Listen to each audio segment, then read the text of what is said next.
Princeza Ariel, što ti radiš ovdje? Sofijina me Amailija dovela kako bih vam pomogla.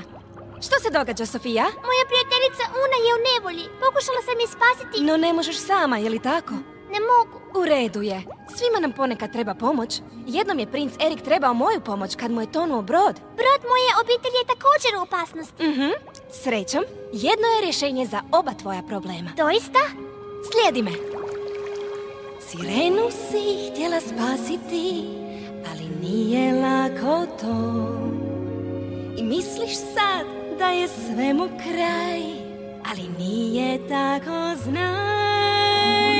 Jer različiti su nam svijetovi, ali jedno isto je.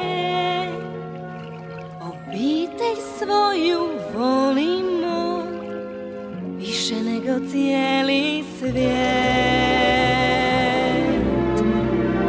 Bilo na kopnu ili u moru, svojoj obitelji smo dani.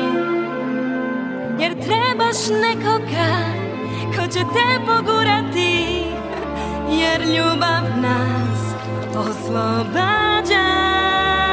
Zajedno možemo sve mi, samo se moramo potruditi i sve bi riješili kad bi barem shvatili da ljubav će nas spasiti.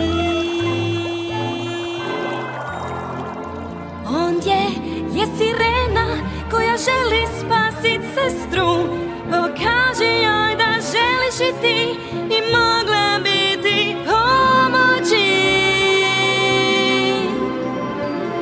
Zajedno mogli bi sve mi, samo se moramo potruditi i ti bi mogla sve. Kad bar bi vidjela da bilo gdje I bilo kad ljubav će nas spasiti.